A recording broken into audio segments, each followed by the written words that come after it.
છેલ્લા 24 કલાકથી વરસાદ વરસી રહ્યો છે। ખાસ કરીને કચ્છના પ્રવેશદ્વાર સમાન રાપર, ભચાઉ, ગાંધીધામ, અંજાર, ભુજ સહિતના તાલુકામાં વરસાદ નોંધાયો છે। એટલે કે જે રીતે વરસાદની આતુરતાથી કચ્છ રાહ જોઈ રહ્યો હતો તે વાવણી લાયક વરસાદ હાલ કચ્છમાં વરસી રહ્યો છે। સાવચેતીના તમામ પગલા હાલ કચ્છના વહીવટી તંત્ર દ્વારા લઈ લેવામાં આવ્યા છે। કંટ્રોલ રૂમ પણ અહીં કને ચાલુ કરી દેવામાં આવ્યો છે। ભુજ સહિતના વિસ્તારમાં કાળા ડિબાંગ વાદળો છવાયા। રેડ એલર્ટ વચ્ચે કચ્છમાં મેઘરાજાનું रुद्र स्वरूप पण जोवा मळी रह्युं छे। तंत्र पण तमाम तैयारीओ सामे अत्यारे सतर्क छे। तैयारीओ पूर्ण करी देवामां आवी छे।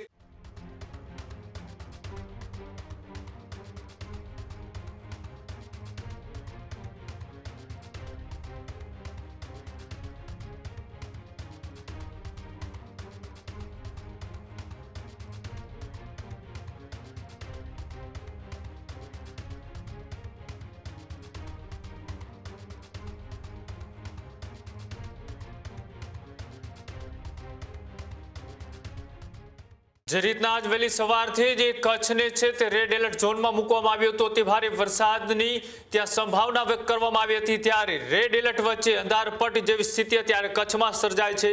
ભુજ સહિતના વિસ્તારમાં કાળા ડિબાંગ વાદળો છવાયા।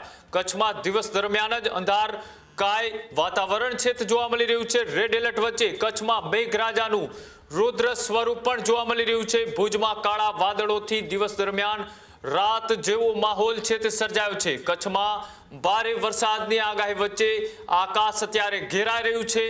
भुज अने आसपासना विस्तारमां गाजवीज साथे वरसाद पड़े तेवी संभावना अत्यारे हाल व्यक्त करवामां आवी रही छे। कच्छमां मेघराजानी धमाकेदार एंट्रीना एंधाण छे ने तेनी वच्चे अत्यारे तंत्र पण तमाम तैयारीओ सामे अत्यारे सतर्क छे। तैयारीओ पूर्ण करी देवामां आवी छे। कलेक्टर सहित एसडीआरएफ अने अलग अलग जे एजन्सीओ छे तेने पण अत्यारे स्टेन्ड बायमां मूकवामां आवी छे। अने अत्यारे जे कच्छनी अंदर रेड एलर्ट जाहेर करवामां आव्युं छे तेनी शरूआत अत्यारथी ज जोवा मळी रही छे। गुजरात सहित सरहदी कच्छ जिल्लाમાં પણ છેલ્લા 24 કલાકથી વરસાદ વરસી રહ્યો છે। ખાસ કરીને કચ્છના પ્રવેશદ્વાર સમાન રાપર, ભચાઉ, ગાંધીધામ, અંજાર, ભુજ સહિતના તાલુકામાં વરસાદ નોંધાયો છે। તે ઉપરાંત જો વાત કરીએ તો ગઈકાલથી જે રીતે વરસાદ વરસ્યો છે એટલે કે જે રીતે વરસાદની આતુરતાથી કચ્છ રાહ જોઈ રહ્યો હતો તે વાવણી લાયક વરસાદ હાલ કચ્છમાં વરસી રહ્યો છે। એક તરફ ગુજરાતની સાથે સરહદી કચ્છ જિલ્લામાં પણ રેડ એલર્ટ આપવામાં આવ્યો છે। એટલે કે સાવચેતીના તમામ પગલા હાલ કચ્છના વહીવટી તંત્ર દ્વારા લઈ લેવામાં આવ્યા છે। કંટ્રોલ રૂમ પણ અહીં કને ચાલુ કરી દેવામાં આવ્યો છે। એટલે કે આગામી સમયમાં રેડ એલર્ટની વચ્ચે ક્યાંય કોઈ અનિચ્છનીય ઘટના ન બને તે માટે પણ તંત્ર હાલ સતર્ક છે। Bharatsinh Chauhan, news room, Kutch. ખેડૂત ભાઈઓ છે ખેતરમાં ડ્રોન ઉડાવતા હોય છે ત્યારે આપણે એક પ્રશ્ન સતાવતો હોય છે કે જે આપણે અત્યાર સુધી જીપીએસ ટેકનોલોજી વાળા ડ્રોન વાપર્યા છે, જેથી કરીને મોબાઈલ ટાવર છે અથવા તો હાઈ ટેન્શન લાઈન પસાર થતી હોય, કોઈ વૃક્ષો હોય, ત્યારે જે જીપીએસ ટેકનોલોજી વાળા ડ્રોન છે એમાં ટકરાય અને ટ્રેસ થાય છે। પણ એગ્રીવન લાવ્યું છે જીએનએસએસ ટેકનોલોજી ડ્રોન, જેથી કરીને એ ડ્રોન છે એ કોઈ જગ્યાએ ટકરાય નહીં, પોતાની રીતે જ ડિસિઝન લે છે અને મૂવ થઈ જાય છે, જેથી કરીને જીએનએસએસ ટેકનોલોજી ડ્રોન છે એ વાપરવાનો આગ્રહ રાખો।